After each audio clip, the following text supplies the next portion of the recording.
The Adventures of Tom Sawyer by Mark Twain. Chapter 30. Tom and Becky in the Cave. As the earliest suspicion of dawn appeared on Sunday morning, Huck came groping up the hill and rapped gently at the old Welshman's door. The inmates were asleep, but it was a sleep that was set on a hair-trigger on account of the exciting episode of the night. A call came from a window. "Who's there?" Huck's scared voice answered in a low tone. "Please let me in. It's only Huck Finn." "It's a name that can open this door night or day, lad, and welcome." These were strange words to the vagabond boy's ears, and the pleasantest he had ever heard. He could not recollect that the closing word had ever been applied in his case before. The door was quickly unlocked, and he entered. Huck was given a seat, and the old man and his brace of tall sons speedily dressed themselves. "Now, my boy, I hope you're good and hungry, because breakfast will be ready as soon as the sun's up, and we'll have a piping hot one, too. Make yourself easy about that. I and the boys hoped you'd turn up and stop here last night." "I was awful scared," said Huck, "and I run. I took out when the pistols went off, and I didn't stop for 3 miles. I've come now because I wanted to know about it, you know, and I come before daylight because I didn't want to run across them devils, even if they was dead." "Well, poor chap, you do look as if you'd had a hard night of it, but there's a bed here for you when you've had your breakfast. No, they ain't dead, lad. We are sorry enough for that. You see, we knew right where to put our hands on them, by your description, so we crept along on tiptoe till we got within 15 feet of them, dark as a cellar that sumac path was, and just then I found I was going to sneeze. It was the meanest kind of luck. I tried to keep it back, but no use. 'Twas bound to come, and it did come. I was in the lead with my pistol raised, and when the sneeze started, those scoundrels a-rustling to get out of the path, I sung out, 'Fire, boys!' and blazed away at the place where the rustling was. So did the boys, but they were off in a jiffy, those villains, and we after them down through the woods. I judge we never touched them. They fired a shot apiece as they started, but their bullets whizzed by and didn't do us any harm. As soon as we lost the sound of their feet, we quit chasing, and went down and stirred up the constables. They got a posse together and went off to guard the river bank, and as soon as it is light the sheriff and a gang are going to beat up the woods. My boys will be with them presently. I wish we had some sort of description of those rascals. 'Twould help a good deal. But you couldn't see what they were like in the dark, lad, I suppose?" "Oh, yes, I saw them downtown and followed them." "Splendid. Describe them. Describe them, my boy." "One's the old deaf and dumb Spaniard that's been round here once or twice, and t'other's a mean-looking, ragged—" "That's enough, lad. We know the men. Happened on them in the woods back of the widow's one day, and they slunk away. Off with you, boys, and tell the sheriff. Get your breakfast tomorrow morning." The Welshman's sons departed at once. As they were leaving the room, Huck sprang up and exclaimed, "Oh, please don't tell anybody it was me that blowed on them. Oh, please." "All right if you say it, Huck, but you ought to have the credit of what you did." "Oh, no, please don't tell." When the young men were gone, the old Welshman said, "They won't tell, and I won't. But why don't you want it known?" Huck would not explain, further than to say that he already knew too much about one of those men, and would not have the man know that he knew anything against him for the whole world. He would be killed for knowing it, sure. The old man promised secrecy once more, and said, "How did you come to follow these fellows, lad? Were they looking suspicious?" Huck was silent while he framed a duly cautious reply. Then he said, "Well, you see, I'm a kind of a hard lot, least everybody says so, and I don't see nothing agin it, and sometimes I can't sleep much on accounts of thinking about it and sort of trying to strike out a new way of doing. That was the way it was last night. I couldn't sleep, and so I come along up street 'bout midnight, turning it all over, and when I got to that old shackly brick store by the Temperance Tavern, I backed up agin the wall to have another think. Well, just then along comes these 2 chaps slipping along close by me, with something under their arm, and I reckoned they'd stole it. One was a-smoking, and t'other one wanted a light, so they stopped right before me, and the cigars lit up their faces, and I see that the big one was the deaf and dumb Spaniard, by his white whiskers and the patch on his eye, and t'other one was a rusty, ragged-looking devil." "Could you see the rags by the light of the cigars?" This staggered Huck for a moment. Then he said, "Well, I don't know, but somehow it seems as if I did." "Then they went on, and you—" Follered them, yes, that was it. I wanted to see what was up. They sneaked along so. I dogged 'em to the widder's stile, and stood in the dark and heard the ragged one beg for the widder, and the Spaniard swear he'd spile her looks, just as I told you in your two—" "What? The deaf and dumb man said all that?" Huck had made another terrible mistake. He was trying his best to keep the old man from getting the faintest hint of who the Spaniard might be, and yet his tongue seemed determined to get him into trouble in spite of all he could do. He made several efforts to creep out of his scrape, but the old man's eye was upon him, and he made blunder after blunder. Presently the Welshman said: "My boy, don't be afraid of me. I wouldn't hurt a hair of your head for all the world. No, I'd protect you. I'd protect you. This Spaniard is not deaf and dumb. You've let that slip without intending it. You can't cover that up now. You know something about that Spaniard that you want to keep dark. Now trust me. Tell me what it is, and trust me, I won't betray you." Huck looked into the old man's honest eyes a moment, then bent over and whispered in his ear: "'Tain't a Spaniard. It's Injun Joe." The Welshman almost jumped out of his chair. In a moment he said: "It's all plain enough now. When you talked about notching ears and slitting noses, I judged that was your own embellishment, because white men don't take that sort of revenge. But an Injun, that's a different matter altogether." During breakfast the talk went on, and in the course of it the old man said that the last thing which he and his sons had done, before going to bed, was to get a lantern and examine the stile and its vicinity for marks of blood. They found none, but captured a bulky bundle of what? If the words had been lightning they could not have leapt with a more stunning suddenness from Huck's blanched lips. His eyes were staring wide now, and his breath suspended, waiting for the answer. The Welshman started, stared in return 3 seconds, 5 seconds, 10, then replied: "Of burglars' tools. Why, what's the matter with you?" Huck sank back, panting gently but deeply, unutterably grateful. The Welshman eyed him gravely, curiously, and presently said: "Yes, burglars' tools. That appears to relieve you a good deal. But what did give you that turn?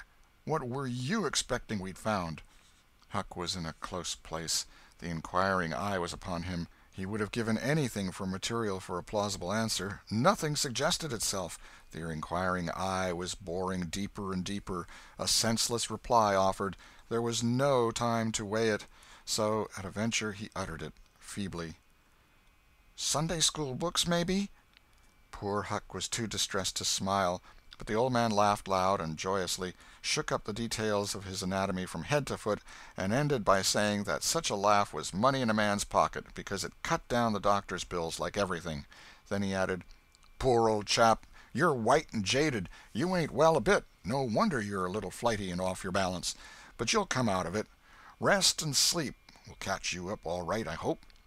Huck was irritated to think he had been such a goose and betrayed such a suspicious excitement, for he had dropped the idea that the parcel brought from the tavern was the treasure as soon as he had heard the talk at the widow's stile. He had only thought it was not the treasure, however.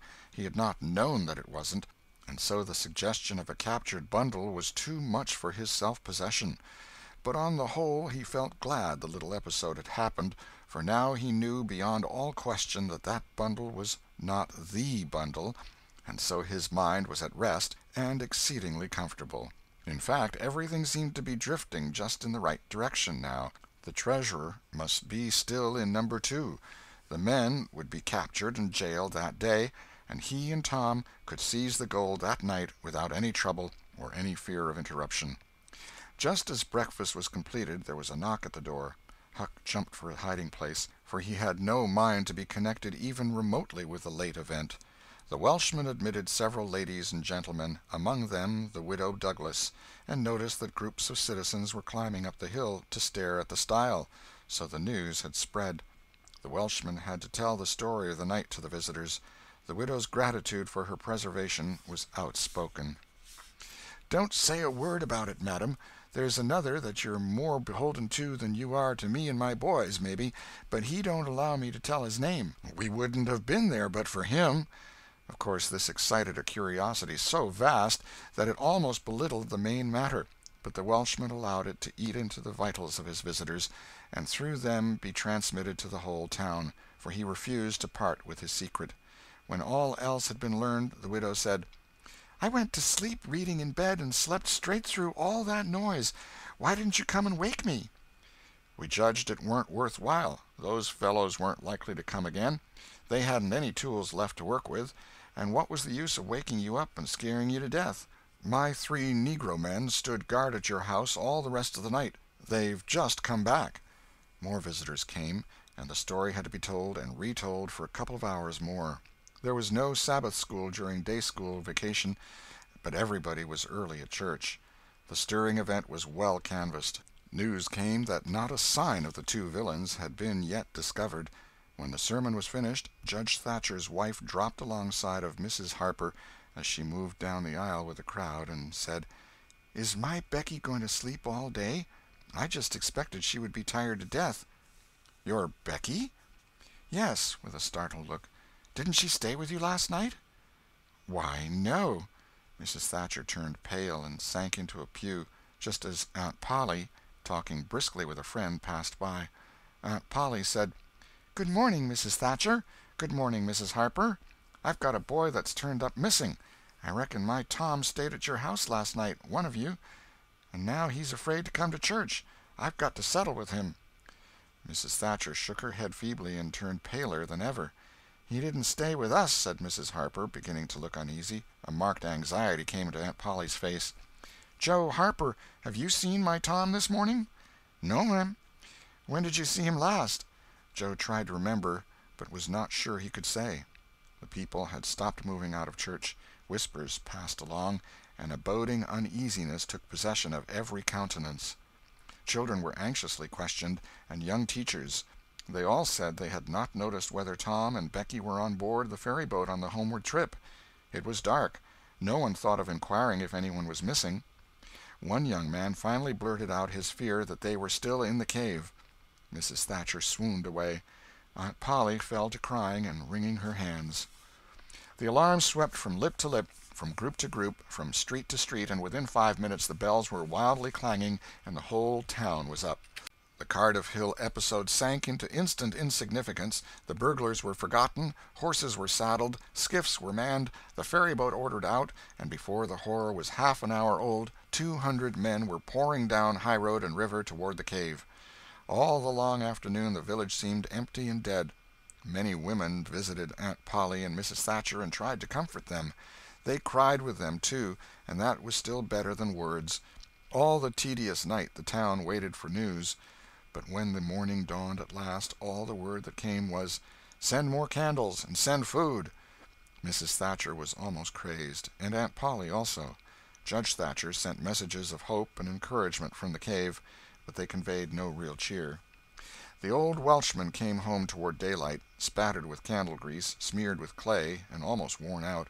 He found Huck still in the bed that had been provided for him, and delirious with fever.